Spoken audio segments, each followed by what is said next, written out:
मैं रोशन कुमार। आज आप लोगों को हम क्लास 10th का हिस्ट्री पढ़ाएंगे। हिस्ट्री यानी इतिहास। इतिहास मतलब होता है पास्ट टाइम यानी बीते हुए समय के बारे में। तो बीती हुई बातों को आज हम लोग पढ़ेंगे।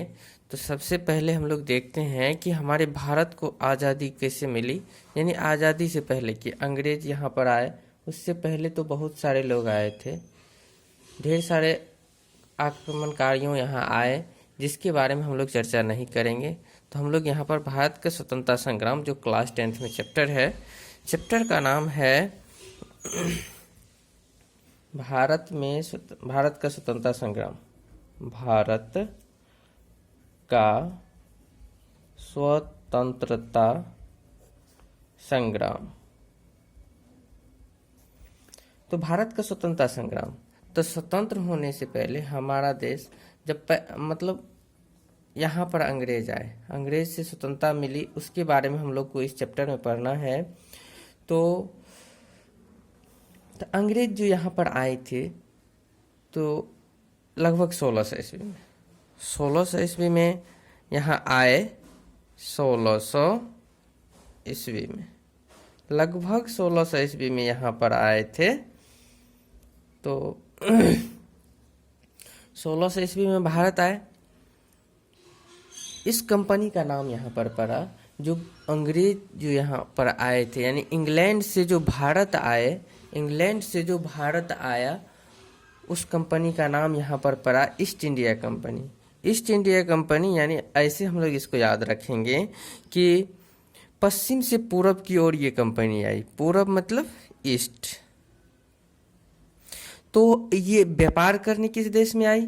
तो ये आई इंडिया में। कंपनी स्थापित हुआ, तो कंपनी एस्टैब्लिश्ड हुआ, तो इनका नाम पड़ा east India company. East India company Bharat आई, और भारत आने के बाद क्या होता है कि ये यहाँ पर अपना कंपनी स्थापित करने के बाद अपना क्षेत्र फैलाना शुरू कर दिया। धीरे धीरे होता क्या है कि ये सोचा कि यहाँ पर अधिकार कर, क्योंकि यहाँ पर सब कुछ सस्ते दामों में मिल जाता था, इसीलिए इन्होंने क्या किया कि सोचा यहाँ पर क्षेत्र बढ़ाया जाए और यहाँ पर अधिकार कर, यहाँ से कोई भी सामान बनाकर अपने देशों में बेचता था। तो होते होते धीरे धीरे होते होते इन्होंने अपना क्षेत्र बहुत बड़ा कर लिया। ईस्ट इंडिया कंपनी का क्षेत्र बड़ा होने लगा। इसके विरोध में या इसके मतलब इन्होंने जो अपना अधिकार क्षेत्र बढ़ाना चाहा, इसी के कारण दो युद्ध हुए यहाँ पर। एक युद्ध हुआ था पलासी में। पलासी में जो हुआ वो हुआ 1753 ईस्वी में। 1753 ईस्वी में युद्ध हुआ। एक युद्ध और हुआ बक्सर। तो बक्सर में जो युद्ध हुआ वो 1764 ईस्वी में हुआ था। ये दोनों युद्ध अंग्रेज जीत जाते हैं और यहाँ पर इसका क्षेत्र विस्तार होने लगता है। धीरे धीरे क्षेत्र क्या होता है, बड़ा हो जाता है। और बड़ा होने के बाद तब क्या होता है, जब लोगों को तकलीफ होने लगती है, बहुत ज़्यादा तकलीफ, जिसकी वजह से क्या होता है, लोग चाहता है कि अंग्रेज यहाँ से किसी तरह भाग जाए। तो इसी क्रम में एक महान क्रांति होती है 1857 में। इससे पहले ढेर सारी क्रांति हुई, जिसकी चर्चा हम लोग इस चैप्टर में नहीं करेंगे।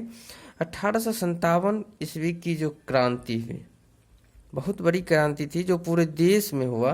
पूरे देश इसका समर्थन भी किया और पूरे देश के लोगों ने साथ भी दिया। तो ये क्रांति की शुरुआत कहाँ हुई, उसके बारे में हम लोग जानेंगे। तो उससे पहले की बात, उससे पहले क्या है कि एक इतिहासकार थे, उनका नाम था बी.डी. सावरकर। बी.डी. सावरकर नाम था। इन्होंने कहा था इस क्रांति को, 1857 की क्रांति को, कि भारत का प्रथम स्वतंत्रता संग्राम है। भारत का प्रथम स्वतंत्रता संग्राम,